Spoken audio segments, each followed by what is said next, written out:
why we're losing our turkey population. And I talked to a few people. What y'all doing?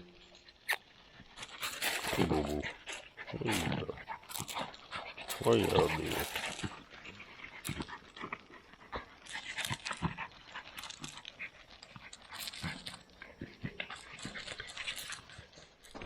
Morning, everybody. Jason, PJ, and Bo, Hollis Farms. Looks like it's gonna be a pretty day. It got a little cloudy a minute ago. I don't think it's supposed to rain, but anyway, I got to get back on the 5065. Got a little bit more roads to grade. I could be done, but I just can't stay on the doggone tractor long right now because of my back. So we just pecking along, get a little bit of it done every day, and then we'll be done with that and move on to the next project.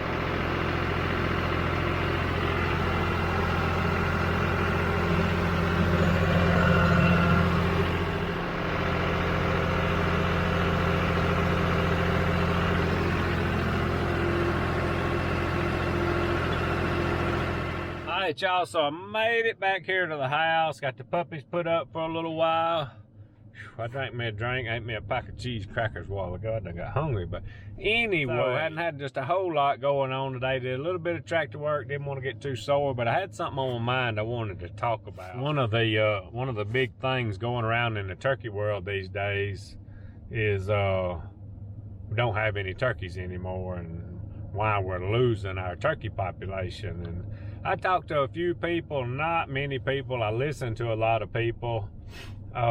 This is completely my Jason's story time type deal too. Back in the early 80s, when we got our first piece of property down here, we went to planting pine trees, and we planted all those sawtooths down there too. So I'm gonna call this the pine tree revolution. It was you know, I don't know exactly, but I'm thinking that's when Weyerhaeuser came in or whatever. But anyway, the mill over there across the river. But when we first got this place down here, we didn't have any turkeys. I remember a turkey that gobbled up here in the hills here where I live, and I'd hear him every Saturday morning, but we didn't get to hunt him because it wasn't our property at the time. In my beginning of turkey hunting, we didn't have a lot of turkeys. And I don't know if it was intentionally or just what we thought we were supposed to do. But anyway, through the pine tree planting and management and all, the turkeys there was some people down south, quite a bit further south, they've always had turkeys. But around here, it just wasn't a ton. But they flourished, and I'm calling it through the pine tree revolution. And about the time, I think, just kind of thinking back, about the time a lot of people started losing turkeys, in my opinion, is these pine plantations are not getting managed. There's gonna be a lot of people. Some people say it's the predators. Some people say we're shooting too many. Some people say we're the TSS shot, the decoys, all that stuff. But I think personally all this is a defensive move. The way we've kind of done things is always offense. We always try to really manage our habitat. There was a time down here that there was a ton of turkeys. This time what I'm talking about now is here in Alabama. And I'll tell you when it went away. I remember when Sissy was 6 months pregnant with Cody, and she killed her first turkey, and we had heard like 10 or 12 that morning. Okay, soon after that, the turkeys kind of started going downhill around here, right here where I live in Alabama. And it took me a little while to kind of put it together to what I think, but the property that joins us is several thousand acres, and they had like a timber lease that came up, and they basically, any marketable, that's the right word, marketable timber was cut, and it hurt the turkeys. It hurt the turkeys bad. So basically what we did down here is quit shooting them. And you know, Sissy might shoot 1, 2 a year or whatever. I ain't shot a turkey down here in Well, I shot one this year. I think I shot one. Did I shoot one with Cody? Yeah. And I missed one. But anyway, it's took several years to get them back, and to me, it's due to, number one, the management of the land. We have really got back on the go of, we had some big timber that needed to be clear cut and got that cut. And then they're coming back. We got some good nesting and all. We had quite a bit of turkeys down here this year. Not as many as but also the place that I was talking about got cut. That's been 12, 13 years ago now. It's coming back up and getting better. So, you know, your adjoining landowner is your best friend if you've got kind of a small piece of property. And this piece of property here, Alabama's not that huge. So it takes everybody to kind of make the lake bigger. But I think, number one, the reason we have so many turkeys over in Mississippi, and I hope it stays that way, I might have to keep an eye on it. It may not. I mean, I may be absolutely wrong on this, but I think it's due to our habitat, the pine tree timber management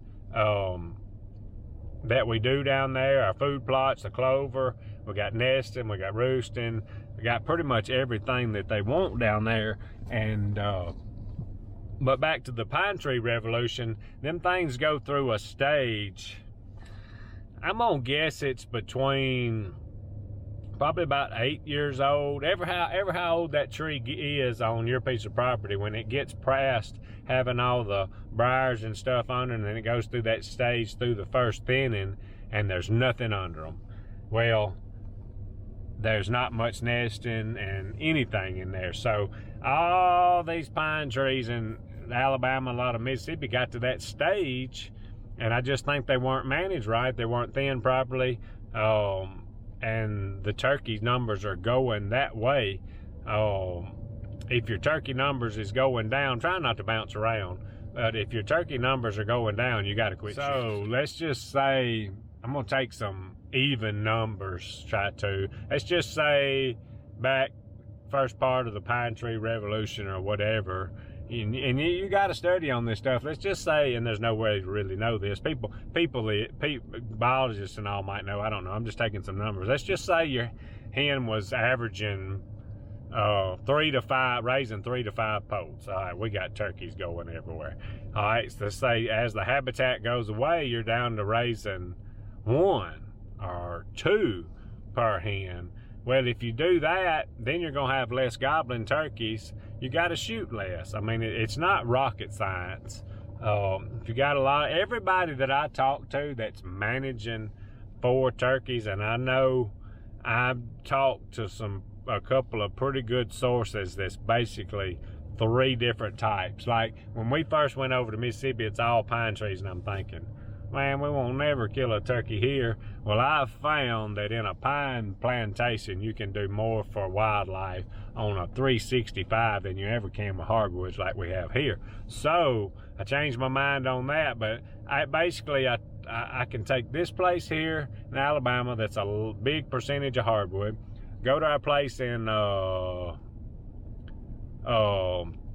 Mississippi that's 99.9% pine plantations.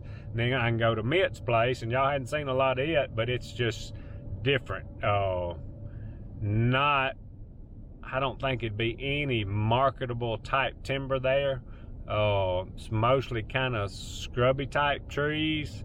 But he started working on that several years ago, and he Mitt farms a lot, like beans, corn, and all. Y'all seen me down there when I'm deer hunting with him, so I'm turkey hunting a little bit, and we had a doe shoot down there this year. But he leaves some warm season grasses, and he burns that and all that, and I have watched his turkeys flourish, and I'm talking about flourish. One thing he has also done is backed off on that trigger finger.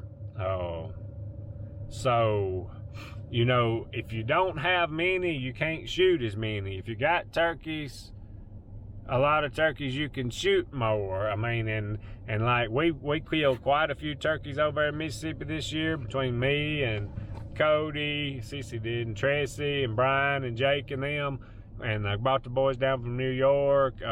We killed quite a few turkeys down there. So, I mean, but what we'll do, we had a super year, I'm watching. I'm down there every day. I still got cameras running. I saw some baby turkeys the other day.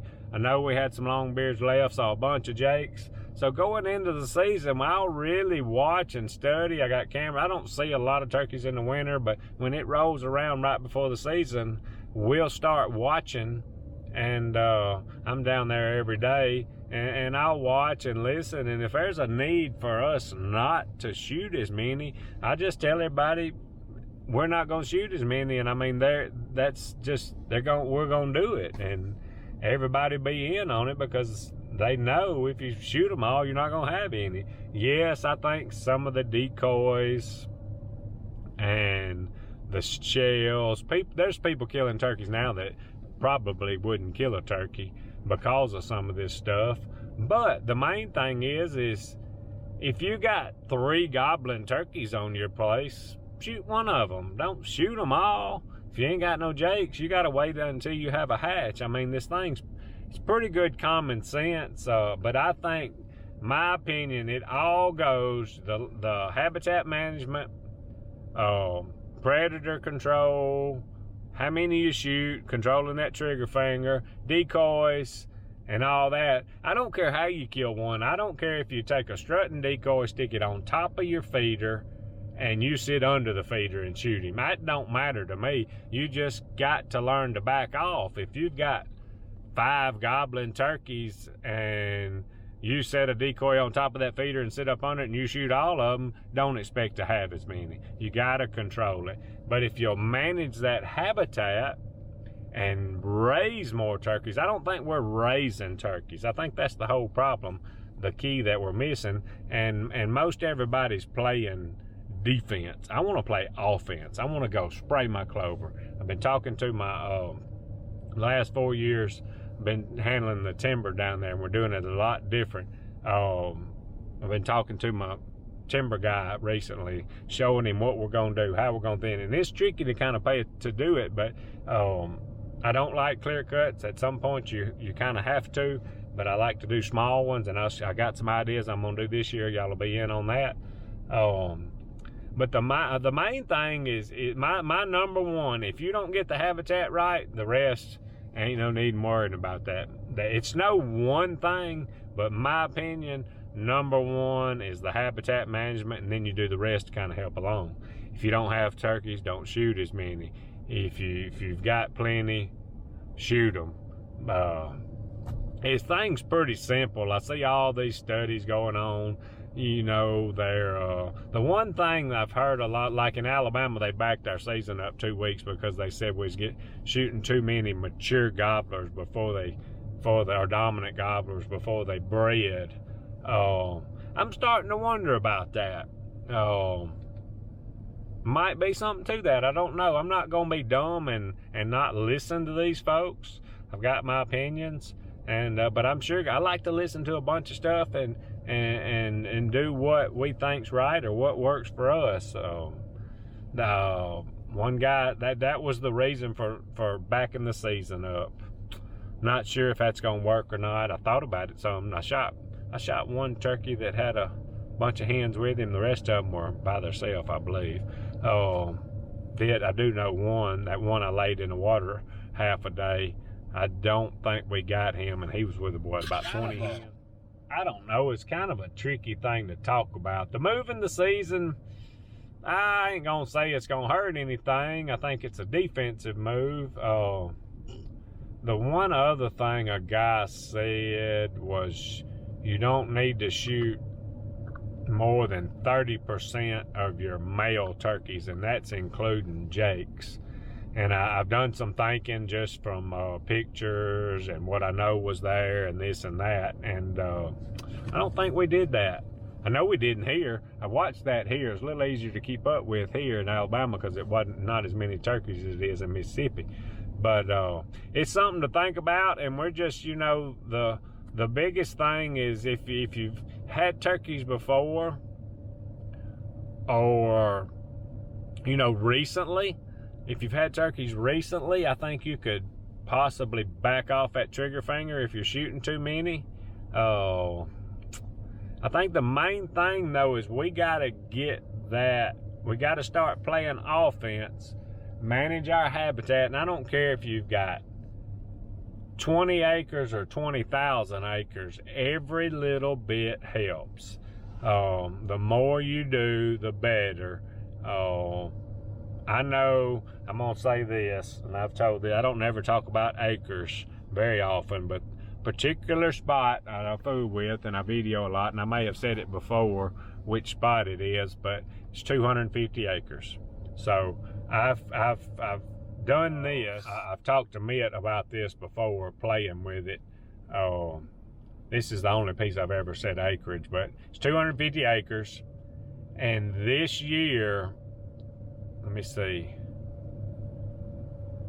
I could have limited out on turkeys, longbeards this year. If I was just hunting that by myself, I could have limited out, and then there'd have been 1 or 2 left over.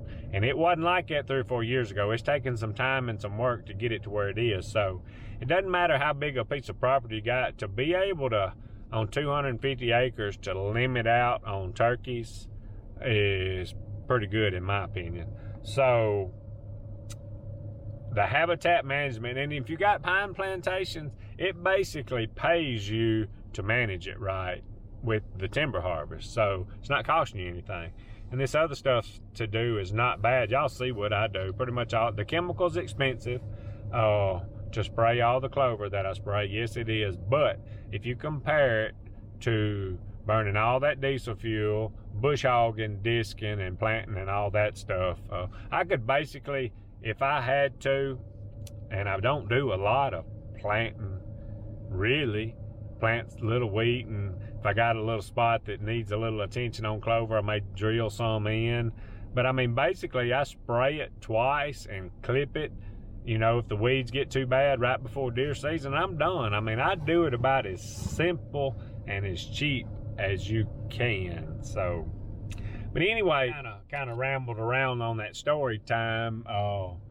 But being down here since I was 7 years old, and I'm 48, that's 41 years. I've planted the trees, watched them get clear cut, and I was just talking to my guy the other day, our timber guy, about some thinning on this particular spot that planted when I was 7 years old, already back to the first thinnings almost. So, and I just don't want to lose my habitat down there is what I was talking to him about. So 41 years, you know, I've talked to a guy, got a buddy of mine down south that he didn't own the piece of property at the time, he does now, but he watched a piece do what I'm talking about, and he's seen the things, and he's got turkeys. They manage it. You got to, you know, I see people that own a piece of property and they cut some timber and they go buy their wife's swimming pool. And then they complain because they don't have turkeys and they don't have no money. Well, they should have took some of that money and managed their piece of property if they want to have turkeys instead of buying a swimming pool. But anyway, that's just my opinion, is priorities. If you want turkeys, I think you can have them. It just takes some work and some offensive moves, and I think there's a lot of people out there that just don't know what to do. I hope people watch my videos, not saying I'll never say that I know everything or what to do, but I do know one thing. We got turkeys. So something's going right, and I just got to I worry. The more people talk about it, the more I kind of worry about it or think about it. I used to not think about it at all. I'm telling you, a few years ago, I used to work on them, try to work on them turkeys. Big piece of property over Mississippi, wasn't hardly anybody hunting it, and by golly, I probably shot less this year than ever, but I was videoing a lot, that's fine. But I want to make sure we got turkeys next year too, and I like to travel, so you just got to pay attention. And I think that's the number one thing, in my opinion, before anything else makes a big impact on your turkey production, how they live, survival rate, or whatever, is you got to have somewhere for to nest, got to have somewhere for to raise them poults, got to have food. And I'm steadily talking. I got 2 or 3 guys that I talk to about it at least 3 or 4 times a week. I mean, we're talking about turkey hunting right now, and it's been out here. Not necessarily turkey hunting, But raising turkeys, what we need to do and all that stuff, if you're gonna have turkeys, you got a turkey 365, and that's about what we do. The people I'm talking about, we more worried about turkeys than deer. We have deer, yes, we got deer, but if you do for turkeys, you're gonna have a lot of game. So number one, manage the land, your timber, and then you can start managing your predators, and then you manage that trigger finger. You know, if you want to use TSS, I shoot it. I use decoys sometime. Most time when I don't use decoys, it's just because I don't feel like toting them. And I wasn't raised on decoys, so it's not as natural for me to grab them. I do like fooling with them because it makes a fun hunt sometimes, but most time I don't fool with them. But if you're gonna use, like I'm hearing that there's a few states that's outlawing these strutters. You know, is that gonna fix? It's probably gonna cause them to kill less turkeys. I agree with that, but you know, I'll use one down here as long as it's legal if I want to. But you just got to know when to back off on that trigger finger. And I think on public land, and I like fooling with public land too, lots more people hunt, you know, probably a particular piece of public land than maybe a piece of privately owned land. So there may have to be some different restrictions put on that. But my big thing is don't restrict Jason when he's doing all the work he can and he's raising turkeys. That's a big thing that I have. I used to hate when I got in trouble at school and didn't do nothing. And that's kind of like taking my turkeys away or taking part of my season away when I ain't done nothing. I've been doing what I'm supposed to be doing. So everybody just needs to get on board. I think it's a lot of knowledge on a lot of people. A lot of people may not have the contacts I have, or the want to do it like I do, or lucky figuring out what we figured out. I don't know. Whatever. I don't know. But whatever it takes, I want to help. I used to try to be kind of selfish about that thing, but me and Mitt talk all the time about making that lake bigger. We want to try to help folks make this lake bigger, because the bigger we make this lake for everybody to have turkeys, we're already doing kind of what we think we ought to be doing, so it's just going to make ours better. So we want the lake to get bigger. That's what we need to do. And I hope people's watching our videos and paying attention and listening, because I think we're doing a lot of things right. And as we learn to do more, y'all are going to see me doing it, because we're going to video what we're doing. And I think everybody can have turkeys if they want to have them. If you've got a few, you got to lay off on that trigger finger till you get them back and do your management, your land management and all that stuff. But anyway, I'm going to quit yapping. That's my thought on why we're losing turkeys. Appreciate y'all watching. Out of here.